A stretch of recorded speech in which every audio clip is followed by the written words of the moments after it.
তাআলা বলেছেন, ফিরআউন যখন মুসার বিরুদ্ধে ষড়যন্ত্র করছিল তখন তুমি জানতে না, আমি তোমারে জানাইছি। সুবহানাল্লাহ।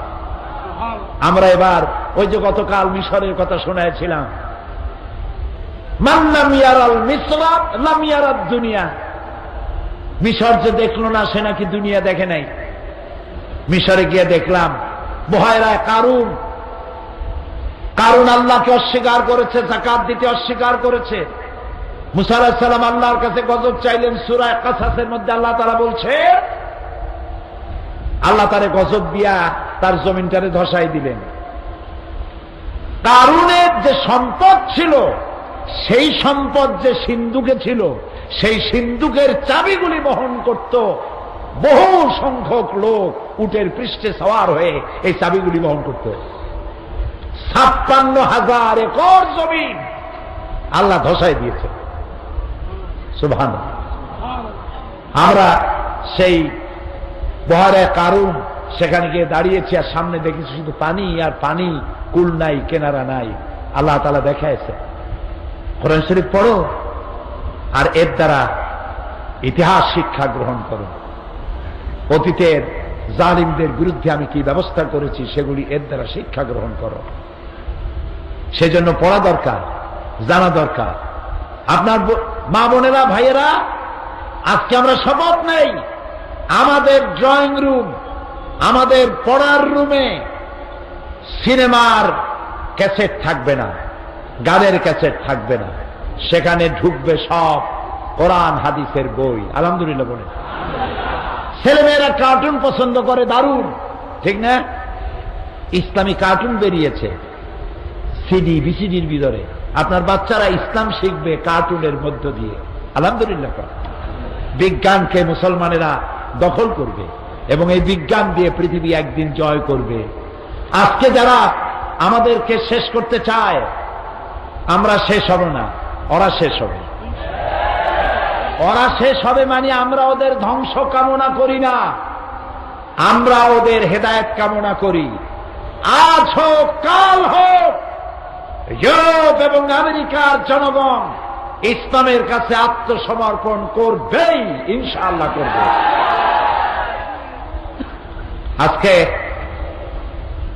সেজন্য আমাদেরকে দেখতে হবে যে আমাদের এই পৃথিবীতে শান্তি প্রতিষ্ঠার জন্য ইসলামের কোনো বিকল্প নাই। ইসলাম শান্তি প্রতিষ্ঠায় সব থেকে অগ্রণী ভূমিকা পালন করেছে। আলহামদুলিল্লাহ বলে। আমেরিকা আমাদেরকে গণতন্ত্রের কথা বলে, কিন্তু সেই গণতন্ত্র মুসলমানদের জন্য নয়। কথা কি বোঝেন? ও যে গণতন্ত্রের কথা বলে, সেই গণতান্ত্রিক চর্চা আমরা যদি করি তাহলে আমরা ওদের দৃষ্টিতে সঠিক করি নাই। আলজেরিয়ার নির্বাচনে ইসলামিক সালভেশন পার্টি 80% ভোট পেয়ে ক্ষমতার দুয়ারে চলে গেল। যেহেতু মুসলমানরা গণতন্ত্রের মাধ্যমে ইসলাম ক্ষমতায় যাবে, আমেরিকা বরদাস্ত করে না। প্যালেস্টাইনে, আহারে ফিলিস্তিন, উড়ে এসে জুড়ে বসল ইহুদিরা আরব ভূখণ্ডে। কারা রাখলো? ইউরোপ এবং আমেরিকা। ফিলিস্তিনে এসে বসায় গেল আরব বিশ্বের বিস্ফোরা ইহুদিদেরকে। আচ্ছা, এখানে বসাই না কেন? তোমার দেশে তো জায়গা অভাব নাই। গত বছর কমনওয়েলথ পার্লামেন্ট অ্যাসোসিয়েশনের সরকারি প্রোগ্রামে আমি কানাডা ভ্রমণ করলাম, গভর্নমেন্ট ডেলিগেশনে। কানাডা আমেরিকার চাইতেও আকারে অনেক বড়, আয়তনে আমেরিকার চাইতেও বড়। মানুষ বাস করে কত? মাত্র 3 কোটি পপুলেশন। কত? 3 কোটি। অথচ আমার ঢাকার রাজধানী, বাংলাদেশের রাজধানী ঢাকা শহরে লোক বাস করে 1.5 কোটির উপরে। ওর অত বড় দেশে 3 কোটি। আমেরিকার বিশাল দেশ। অস্ট্রেলিয়া আমি সফর করেছি। অস্ট্রেলিয়া 70টা বাংলাদেশ এক জায়গায় করলে যা হয়, একটা অস্ট্রেলিয়া এত বড়। ইহুদিগুলারে ফিলিস্তিনে ফালাইয়া মুসলমানদের না জ্বালাইয়া তোমাদের অস্ট্রেলিয়ায়, তোমাদের কানাডায়, তোমাদের আমেরিকায় নিয়ে সুন্দরভাবে জামাই আদরে রাখো, অসুবিধা কি? এই ইহুদিগুলি প্রত্যেক দিন ফিলিস্তিনি মুসলমান মারতেছে। ওরা কামান দিয়ে, প্যালেস্টাইনি মুসলমান গোলাপ ফুলের মতো সুন্দর, তাই না? ওরা কামানের গোলা মেরে মুসলমানদেরকে হত্যা করছে, আর ছোট্ট ছোট্ট বাচ্চারা মায়ের কাছ থেকে বিদায় নেয়, আসসালামু আলাইকুম মা, বিদায় দাও, জান্নাতে যাচ্ছি। কামানের মোকাবেলা করে পাথর দিয়ে, গুল্লিবাস না কি বলে, রাবারের গুলি ভরে টান দিয়ে মারে, গুলতি না কি কয়, আপনারা বলেন ঠান্ডা। আচ্ছা, আপনারা বুঝলে হয়, এই এভাবে টানিয়া ওইটা মারলো, পাথর মারলো, অস্ত্র নেই, কামানের গুলি খেয়ে গোলাপের পাপড়ির মতো সুন্দর সুন্দর সম্ভাবনাময় জীবন হাজার হাজার প্যালেস্টাইনি নরনারী, যুবক যুবতী, শিশু কিশোর শেষ হয়ে গেল পৃথিবীর বুক থেকে। বহু সাধনা আর কষ্টের পরে, অনেক রক্তের পরে গণতন্ত্রের উপরে ভিত্তি করে হামাস ক্ষমতায় এলো। আমেরিকার দৃষ্টিতে এটা গণতন্ত্র হয় নাই। বসনিয়া চেচনিয়ায় গণতন্ত্র হয় নাই। তার মানে হচ্ছে মুসলমানদেরকে তারা শত্রু ভাবে। প্রিয় ভাই সব, আমেরিকার জনগণের বিরুদ্ধে আমাদের কোনো ক্ষোভ নাই। আমি আমেরিকার 52টি স্টেটের 22টা স্টেট সফর করেছি। আমেরিকার জনগণ নিঃসন্দেহে ভালো, কিন্তু শয়তান হচ্ছে যারা ক্ষমতায় থেকে সমস্ত মুসলমানদেরকে জ্বালায় পোড়ায়, তারাই শয়তান। আমেরিকার সাথে, আমেরিকার জনগণের সাথে আমাদের কোনো দুশ্মনী নাই। সেখানকার জনগণ ভালো।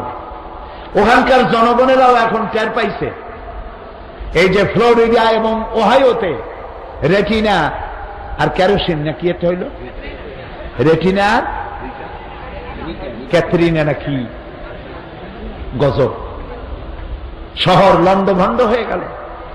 খোদার গজব ঠেকাবি কেমনে? আমেরিকান গভর্নমেন্ট বলেছে 100 বছরের ভিতরে এই শহর আর তারা বানাইতে পারবে না। সাহায্য যারা দিতে গেল, আমাদের ভদ্রতা শিখাও। সাহায্যের জ্বালা নিয়ে যারা গেল ফ্লোরিডায় আর ওহাইওতে, একটি নারীও ধর্ষণের হাত থেকে বাঁচে নাই। আমার দেশের মুসলমানেরা যখন উপকূলীয় জলোচ্ছ্বাস আর ঘূর্ণিঝড়ে যখন আহত হয়, ঘর বাড়ি ভেঙে যায়, আমার আর্মি, আমার বিডিআর, আমার পুলিশ, আমার জনগণ সেখানে সাহায্য দিতে গিয়ে কাউকে ধর্ষণ করেছে, 1000 বছরের ইতিহাসে নজির নয়। আমাদেরকে শিখাইতে আইসো না। নির্বাচন আসলেই বসন্তের পাখিরা উড়ে আসো, তোমরা শেখো, আমাদের শিখান লাগবে না। আমেরিকা মানবাধিকারের কথা বলে, তাই না? মানবাধিকার, মানবাধিকারের একদিকে তোমরা গণতন্ত্রের ফেরিওয়ালা, আর একদিকে মানবাধিকারের ঠিকাদার। কি মানবাধিকার তোমরা দেখাইলা?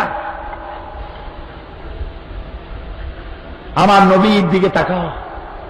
বন্দীরা যুদ্ধে বন্দী হয়েছে, রাসূলুল্লাহ বলেছেন একজন বন্দী যদি 10টা নিরক্ষরকে অক্ষর জ্ঞান সম্পন্ন করাতে পারে, তাহলে এই শর্তে তাকে মুক্তি দেওয়া হবে।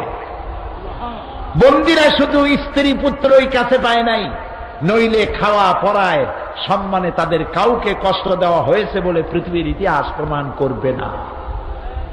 কিন্তু তোমরা কি করেছ?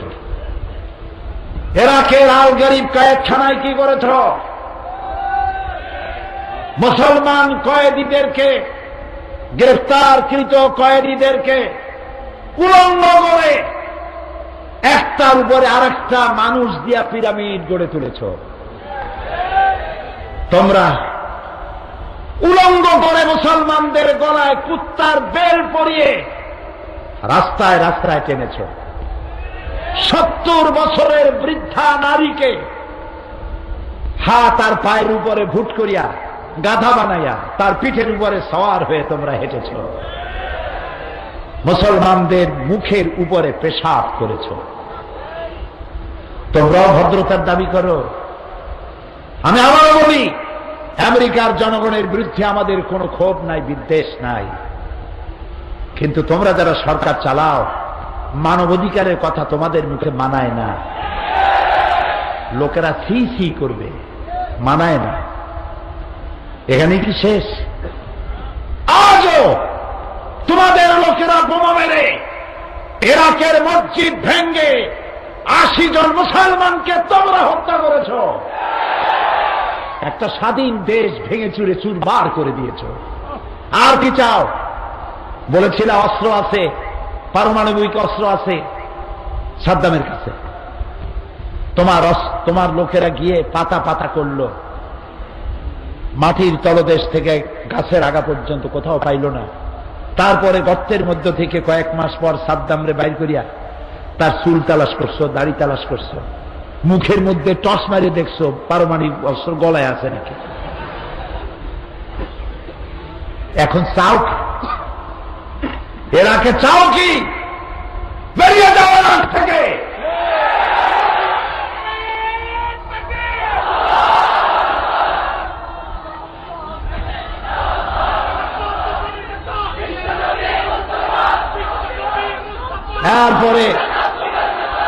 এরপরে গুয়ান্তানামো বে, কিউবার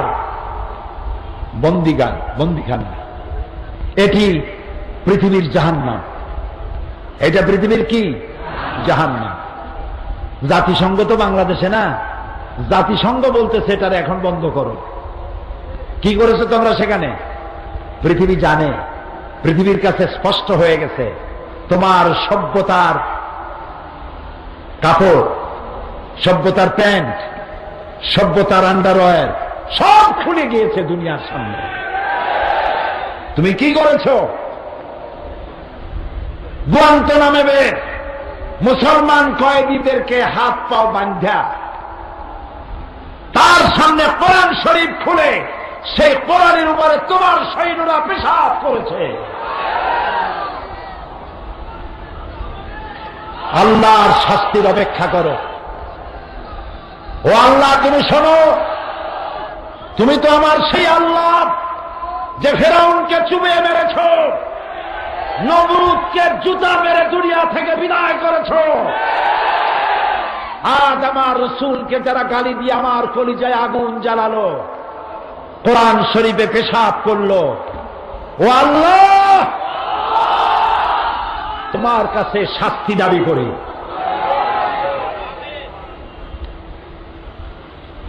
আমাদেরকে মানবাধিকার শিখাই চাইছো না, আমরা তোমাদের কাছে মাপ চাই।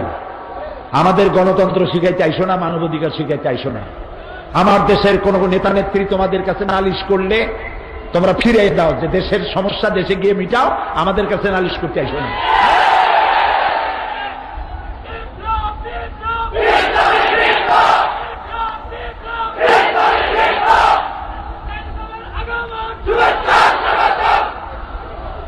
সুতরাং পৃথিবীর আমার শুভেচ্ছা স্বাগতম দিয়ে কিছু হবে না। ইসলামকে ধরুন, বাঁচার পথ ইসলাম। বাঁচার পথ কি? হাত মুঠো করে উপরের দিকে উঠান আর বলেন, বাঁচার পথ কি? আরো জোরে বলে, আরো জোরে। এটা ছাড়া বাঁচার পথ না।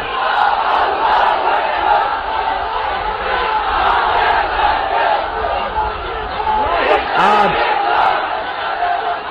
আজ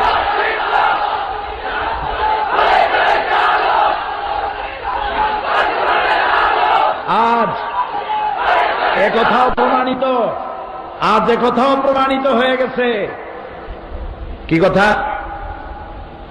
টুইন টাওয়ার ভাঙ্গার অজুহাত দিয়ে প্রতিশোধ এর আগুন জ্বালায়েছ যে ব্যক্তি, নাম নেওয়ার দরকার মনে করি না, আমি ঘৃণা করি। এই টুইন টাওয়ার মুসলমানেরা ভাঙে নাই, তোমরাই ভাঙছ। এটা আজ প্রমাণিত সত্য। 18 মিনিটের ব্যবধানে একটা একটা করে প্লেন আসলো, প্লেন হিট করলো। কিভাবে তুমি জানতে পারলে আর আগের থেকে ক্যামেরা ফিট করিয়া সমস্ত ছবিগুলি ধারণ করলে? 4000 ইহুদি এই টুইন টাওয়ারে চাকরি করে, ওই দিন একটা ইহুদিও আসলো না কেন? এ প্রশ্নের জবাব কে দেবে? তবে উসামা বিন লাদেনের সাথে আমি একমত নই। কারণ যখন তারা উসামা বিন লাদেনকে দায়ী করল, সে বলল আমি এ কাজ করি নাই। তবে বিষয়টিতে আমি খুশি হয়েছি, তার এই বক্তব্যকে আমি ঘৃণা করি, ধিক্কার জানাই। তার বলা উচিত ছিল এটা আমি করি নাই, তবে যারা করেছে, মানুষ হত্যা করেছে, আমি তাদেরকে ঘৃণা করি। হিন্দু হোক, খ্রিস্টান হোক, বৌদ্ধ হোক, যারা মানুষ, ইসলাম মানুষ হত্যা করার পারমিশন দেয় না। আমার রাসূল বলেছেন গোটা বিশ্ব ধ্বংস হওয়া সহজ। আবার শুনুন, আমার রাসূল বলেছেন এই গোটা বিশ্ব আল্লাহর কাছে ধ্বংস হওয়া সহজ, কিন্তু একটি মানুষ হত্যা হওয়া, খুন হওয়া, এর থেকে আল্লাহর কাছে বেশি কঠিন। সুতরাং মানুষ তো মানুষই, সে যে মানুষই হোক। সুতরাং আজ আমাদেরকে আমাদের পথ চলার পথ ঠিক করে নিতে হবে। আমাদের মুরব্বী, দুনিয়ার কাউকে মানি না, আমাদের মুরব্বী, আমাদের নেতা শুয়ে আছেন মদিনাতুর রাসূল সাল্লাল্লাহু আলাইহি ওয়াসাল্লাম, বিশ্ব নবী রাহমাতুল লিল আলামিন মুহাম্মদুর রাসূলুল্লাহ সাল্লাল্লাহু আলাইহি ওয়াসাল্লাম। প্রিয় ভাই সব, সেজন্য মুনাজাত করব। আজকে শুক্রবারের রাত, জুমার রাত। আজকে কিসের রাত? দোয়া কবুল, আলহামদুলিল্লাহ। দাঁড়ানো ভাইরা সব বসেন। এত বড় মোবারক রাত জীবনে আরেকবার পাবো, নিশ্চয়তা আছে? নিশ্চয়তা আছে? দাঁড়ানো ভাইরা বসেন। আরেকটি কথা বলতেই হয়, সেটি হল আমাদের দেশে, এই দেশের ভাগ্য ভালো বানাবার জন্য আমাদের কি কাজ করতে হবে, ঠিক কিনা? আমরা বাইরে কারো পরামর্শ চাই না, আমরা আমাদের দেশ চালাতে সক্ষম, ঠিক কিনা? আমার দেশের সংবিধান আছে, আমার দেশে পার্লামেন্ট আছে, আমার দেশে 14 কোটি মানুষ আছে। বাইরে নালিশ করা ছোট্ট ছোট্ট বাচ্চাদের জন্য শোভা পায়, যারা স্কুলে ক্লাস 1-এ পড়ে তাদের জন্য নালিশ শোভা পায়। কোন রাজনৈতিক নেতা নেত্রী বাইরের দেশে নালিশ করা বাল্য সুলভ, বালিকা সুলভ কাজ। আমার দেশের সমস্যার সমাধান করতে আমরা সক্ষম। সুতরাং ডিজেলের মূল্য বৃদ্ধি, লোডশেডিং, দ্রব্যমূল্যের ঊর্ধ্বগতি, ডাল চিনির দাম বেশি, এই সব সাময়িক অসুবিধার কথা বলে সরকারের বিরুদ্ধে জনমত গঠন করে আসতে চায় কারা? ওরা কারা? এই 14 গোষ্ঠীর একটা গোষ্ঠী বড় পরিচিত, বাকি 13টা সব সাইনবোর্ড, ফুটা বেলুন। এই বেলুনেরা এক একটা ডেড হর্স। ওই 13টার সারা দেশে ওর একটার 500 লোক নাই। ওরা যেখানে বক্তৃতা করে ওদের মঞ্চ দেখানো হয়, শ্রোতা দেখানো হয় না। কাজী লজ্জা পাবে, শ্রোতার চাইতে মঞ্চে লোক বেশি। এরকম 13খানা সাইনবোর্ড নিয়ে জট বানাইছে, জোট না জট। বিশ্বাস করুন, এই 13টার 13 জন নেতা নিজের মাতৃভূমিতে যেখানে দাঁড়াবে সেখানেই জামানত বাজেয়াপ্ত হবে। পার্লামেন্টের সদস্য কিয়ামত পর্যন্ত হতে পারবে না। এর কারণ এরা বামপন্থী। এদের সাথে এদেশের মানুষ আর মাটির কোনো সম্পর্ক নাই। কাজী সাময়িকভাবে কিছু জিনিসের দাম দেখা জিজ্ঞেস করতে চাই, ডিজেল, তেল, চিনি এর মূল্য বেশি না মুসলমানদের ইমানের দাম বেশি? সাময়িক সময়ের জন্য এই দামগুলির কথা শুনিয়া মিডিয়ার প্রচারণায় বিভ্রান্ত হয়ে খাল কেটে কুমির ঢুকাবার কাজ আহাম্মক আর বেকুবরাই করতে পারে, দেশপ্রেমিক ইমানদারেরা করতে পারে না।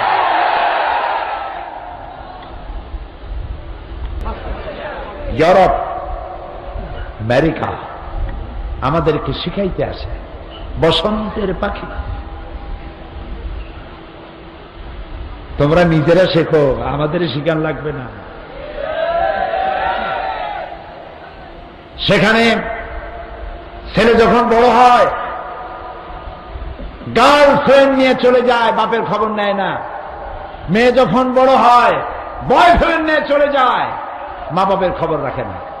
মা বাপ বুড়ো হয়ে গেল, সরকার সেখানে তাদের জন্য করেছে ওল্ড পিপল সেন্টার। আমি নাম থুইছি বুড়া বুড়ির এতিমখানা। এই বুড়া বুড়িরা ওইখানে পড়ে থাকে। 25শে ডিসেম্বর তার ছেলে মেয়ের একটা কার্ড পাঠায়, বড়দিনের কার্ড। মার বাবা ওই কার্ড নিয়ে বন্ধুদের দেখায়, আমার ছেলে আমাকে স্মরণ করেছে। আরে বাবা, তোমরা আমাদের শিখা।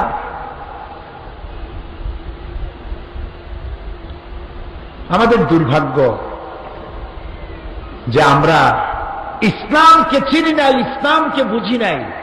ইসলামের রূপ যদি পরিপূর্ণ আমরা গ্রহণ করতে পারতাম, ইউরোপ এবং আমেরিকা মুসলমানদের সামনে মাথা নত করে দিত কিয়ামত পর্যন্ত। আমরা না ইসলামকে বুঝেছি সঠিকভাবে, না আমল করতে পেরেছি সঠিকভাবে। আল্লাহ তাআলা বলছেন, মা বাপ একে সম্মান করো। আল্লাহ তাআলা বলছেন, তোমার মা বাপ যখন বুড়ো হয়ে যাবে, বুড়া হইলে মেজাজ ভালো হয় না খিটখিটে হয়? চট্টগ্রামে হয় না? হয়। বুড়া হইলে মেজাজ যায়, খিটখিটে হয়, ভালোটাও ভালো হিসেবে নিতে পারে না। আর মানসিক দিক থেকে একটু অসুবিধা হয়, কি রোজগার করতে পারে না, কামাই করতে পারে না আগের মতো, টাকা পয়সা নাই। পুত্রবধূর কাছে, ছেলের কাছে, স্ত্রীর কাছে আগের মতো মর্যাদা থাকে না। তাই স্বাভাবিকভাবেই মেজাজ একটু খিটখিটে হয়। আল্লাহ রাব্বুল আলামিন বলেন, তোমাদের মাতা পিতা দুইজন অথবা একজন, যাকে তুমি তোমার জীবন দশায় পাও, খবরদার এদের সাথে দুর্ব্যবহার করবে না। অকুল্লাহুমা কাওলান কারীমা, সম্মান সূচক কথাবার্তা বলো, অভদ্র আচরণ করো না। যেমন করবা তেমন পাবা। তুমি যদি তোমার মা বাবার সাথে খারাপ ব্যবহার করো, তোমার সন্তানের কাছ থেকে ওই বেয়াদবি তোমার পাওনা হবে। এরপরে আল্লাহ রাব্বুল আলামিন বলেন, তোমার মা বাপের জন্য আমার কাছে দোয়া করো। কে দোয়া শিখাইতেছেন? রব্বিরহামহুমা কামা রাব্বায়ানি সাগীরা। পড়েন সবাই, রব্বিরহামহুমা কামা রাব্বায়ানি সাগীরা। হায় আল্লাহ তাআলা, আমার মা বাপ আমার অসহায়ের সময় আমাকে যেমন দয়া করেছে, লালন পালন করেছে, আমার মা বাপের এই দুঃসময় তুমি তাকে রহমতের কোলে লালন পালন করো। মনে থাকবে এই দোয়া? মনে থাকবে? এই চট্টগ্রামের মহানগর জামাত ইসলামীর প্রাক্তন আমির, এখন জামাত ইসলামীর অ্যাসিস্ট্যান্ট সেক্রেটারি জেনারেল অধ্যক্ষ মাওলানা আবু তাহের, আমি চেয়ারে এসে যখন বসছি, আমার কানে কানে এসে বললেন, আমার মা একদম বার্ধক্যে পৌঁছে গেছে, চলতে পারেন না। আজকের এই মোনাজাতে ওয়াজে শরীক হওয়ার জন্য একটা গাড়িতে করে তাকে এনে শোয়ায় রাখা হয়েছে, ওয়াজ শোনাবার জন্য এবং দোয়া করার জন্য। এই যে মায়ের প্রতি দরদ, মায়ের প্রতি মহব্বত, মা, সুবহানাল্লাহ। আমরা দোয়া করি আল্লাহ তাআলা তার মাকে হায়াতে তাইয়্যিবা সেহাতে কুল্লিয়া দেয়। আমাদের মা যাদের বেঁচে আছে আল্লাহ তাদেরকে সুস্থ রাখো, ভালো রাখো। বিছানার উপরে ফালাইয়া প্যারালাইসিস করাইয়া পরনির্ভর করাইয়া মারবা না, সুস্থতার সাথে ঈমানের সাথে জান্নাতে উঠায় না। মা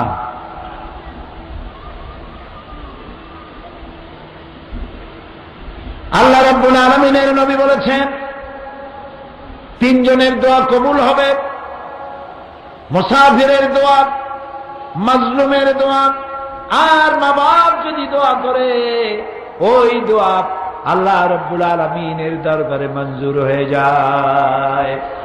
বন্দুকের গুলি ছুড়লে টার্গেটে পৌঁছতে যত না দেরি, তার থেকে দ্রুত গতিতে মা বাপের দোয়া আল্লাহর আরশে পৌঁছে যায়। সম্মান করো। আহারে কি কষ্টটা করছে ছেলেরা ভুলে যায়। অফিস থেকে ব্যবসা থেকে ফিরে এসে দেখে বোর মুখ মলিন। তোমার মুখ কালো কেন? তোমার মা আমাকে গালি দিছে। ব্যাস, মায়ের সাথে কথা বন্ধ হয়ে গেল। এটা কি ভালো কাজ হয়েছে? ভালো কাজ হয়নি। স্ত্রীর কথা মতো মায়ের সাথে খারাপ আচরণ করো না। মায়ের হক তো তুমি আদায় করতে পারবা না। তোমাকে ডেলিভারি করতে গিয়ে মা যে কষ্ট করেছে, কিয়ামত পর্যন্ত সেই কষ্টের ঋণ তুমি শোধ করতে পারবে না। এমনকি সন্তান যদি তার বুকের চামড়া দিয়ে মায়ের পায়ের এক জোড়া জুতা তৈরি করে দেয়, এক ফোঁটা দুধের হক আদায় হবে না। ইসলাম মানুষকে এই শিক্ষা দিয়েছে। এরপরে নারীকে বলেছে পর্দায় থাকার জন্য। নারীকে কোথায় থাকতে বলা হয়েছে? পর্দা। পর্দা করো। ওয়াকারনা ফি বুয়ুতিকুন্না, ঘরের ভিতরে থাকো। ওয়ালা তাবাররাজনা তাবাররুজাল জাহিলিয়াতিল উলা, জাহিলিয়াতের যুগের মতো করে তোমরা সাজ সজ্জা করে পরপুরুষের সামনে বেরিয়েও না, তোমরা পর্দা করো। ওয়াহফাজনা ফুরুজাহুন্না, এবং তোমাদের যৌনাঙ্গগুলি, তোমাদের শরীরটাকে শালীনভাবে মার্জিত ভাবে ঢেকে ঢুকে তারপরে তোমরা চলাফেরা করো। ওয়ালা তাকরাবুজ জিনা ইন্নাহু কানা ফাহিশাতান ওয়া সাআ সাবিলা, জিনা করা তো দূরের কথা, জিনার নিকটবর্তীও হয়ো না। লক্ষ্য করেছেন? জিনা করা তো দূরের কথা, জিনার কাছেও যেও না। জিনার কাছে যেতে গেলে কতগুলি জিনিস লাগে। সেগুলি কি? সেগুলি হচ্ছে অশ্লীল গান, অশ্লীল নাচ, সৌন্দর্য প্রদর্শনী, ব্লুফিং ইত্যাদি। এইসব জিনিসগুলি মানুষকে জেনার দিকে আকৃষ্ট করে। জুয়া, মদ, এগুলি থেকে বিরত থাকো। আর তোমার দায়িত্ব হচ্ছে তোমার সংসার। মহিলারা জিজ্ঞেস করেছিলেন, ইয়া রাসূলুল্লাহ, সাহাবীরা তো যুদ্ধ করে শহীদ হয়ে জান্নাতে চলে যাবে, আমাদের কি হবে? রাসূলুল্লাহ বলেছেন, আলাইকুন্না বিল বাইত ফাইন্নাহু জিহাদুকুন্না, তোমার ঘরই হচ্ছে, এটাই তোমার দায়িত্ব, এবং ঘরটাই হলো তোমাদের জন্য জিহাদ। এই ঘরে বসে তুমি তোমার সন্তানদেরকে লালন পালন করো। তার অর্থ এই নয় যে মেয়ে লোকেরা কোনো কাজ করতে পারবে না, লেখাপড়া করতে পারবে না। মেয়ে লোকেরা লেখাপড়া করবে, মেয়ে লোকেরা চাকরি বাকরি করতে পারবে, যুদ্ধ করতে যেতে পারবে, মেয়েরা রাজনীতি করতে পারবে, সব করতে পারবে, তবে পর্দা সহকারে। কি সহকারে বলেন?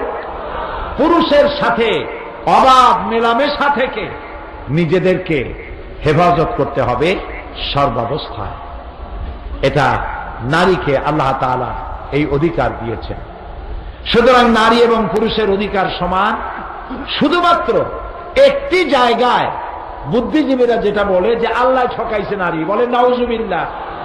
সেটা কিভাবে বলে? যে ছেলেতে যা পায় মেয়ে তার অর্ধেক পায়।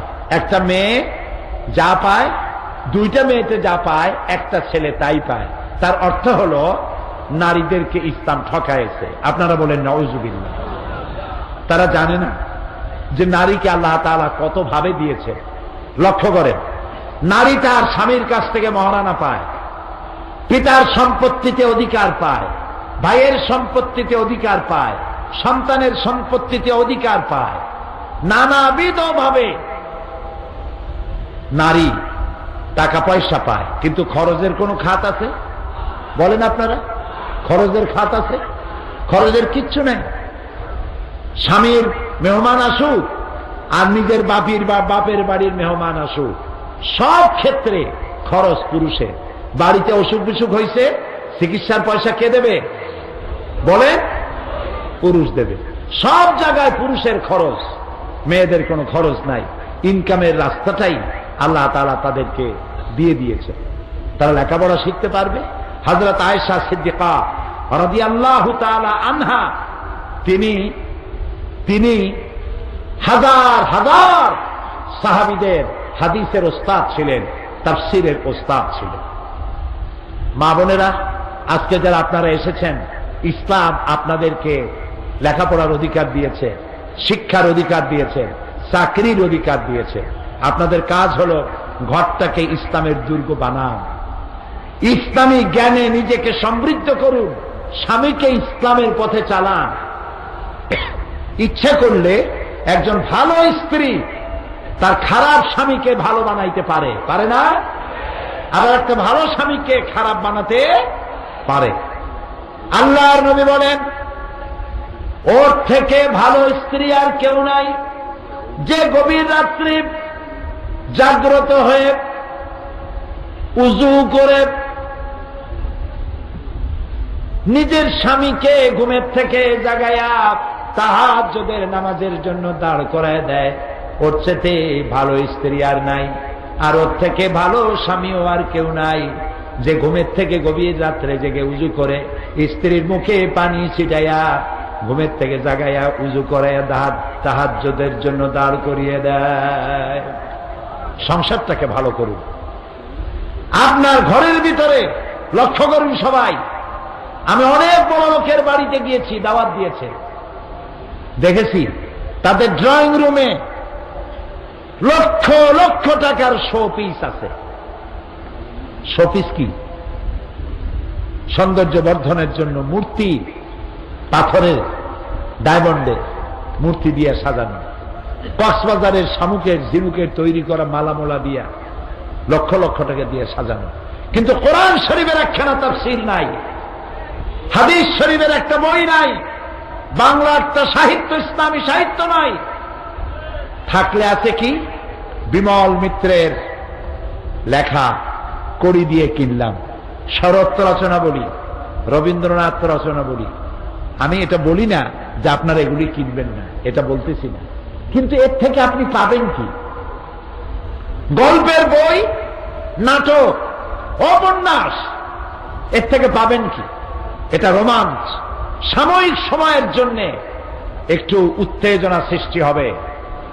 কি সুন্দর করে লেখা, কোতোয়ালের ছেলে রাজার মেয়ের সঙ্গে করেছে প্রেম, বটতলায় দেখা হলো, তারপর দুজনে পরামর্শ হলো, মোবাইলে SMS করলো, এরপরে মেয়েটাকে নিয়ে 3 তলার বারান্দা ভাঙ্গিয়া 4 তলায় গিয়ে পড়ল, তারপরে ধরা পড়ল, এরপরে গল্প শেষ। কোন এতে লাভ হইল কি? বলেন, আমার বুঝান লাভটা হইল কি? সুতরাং নোবেল, নাটক, উপন্যাস মানুষের চরিত্র সৃষ্টি করে না, মানুষকে জ্ঞানী বানায় না। মানুষকে জ্ঞান সৃষ্টি করে আল্লাহর কোরআন, জ্ঞান সৃষ্টি করে হাদিস, জ্ঞান সৃষ্টি করে ইসলামী সাহিত্য। এর প্রত্যেকটি লাইন মণিমুক্তার সদৃশ। ঢাকায় বইমেলা চলছে, পত্রিকায় সেদিন দেখলাম, অনেক পত্রিকা পড়ি তো ডেলি, পড়াশোনা একটা অভ্যাস আছে, আলহামদুলিল্লাহ পড়ি। দেখলাম লিখেছে পত্রিকায় এবারের বেস্ট সেলার একটা বই, বইয়ের নাম উষ্টামারি প্রেমের কপালে। লেখক জনৈক সেকা খারা খাওয়া প্রেমিক। কি লেখছে তার মধ্যে আল্লাহ জানে। উষ্টা কি আমি তাও বুঝিনি। যুবক যুবতীতে যাচ্ছে আর কিন্তু আহারে আহারে মুসলমান, ঘরের মধ্যে হীরামণি মুক্তা আল্লাহর কোরআন বিজ্ঞানে ভরা, কি নাই এই কোরআন শরীফে।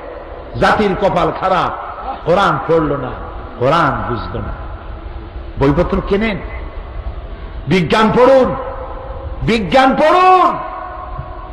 বিজ্ঞান যত পড়বেন কোরআন বোঝা তত সহজ হবে। সুবহানাল্লাহ। আর বিজ্ঞান আর কোরআনে কোথাও যদি কন্ট্রাডিকশন হয়, সংঘর্ষ লাগে, যদি দেখা যায় যে বিজ্ঞানের এই তথ্য কোরআনের সাথে মেলে না, বুঝতে হবে বিজ্ঞান ব্যর্থ, কোরআন সফল।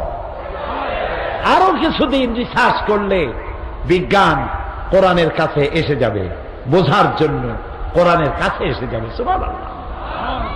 দেখুন তো, রাসূলুল্লাহ তার জীবনেও সমুদ্র ভ্রমণ করেন নাই, একটি হাদিস নাই। অথচ সমুদ্রের তলায় কি হয় সে কথা রাসূলুল্লাহ বলেছেন, আল্লাহ ওহীর মাধ্যমে তারে জানাই দিয়েছেন। সুবহানাল্লাহ।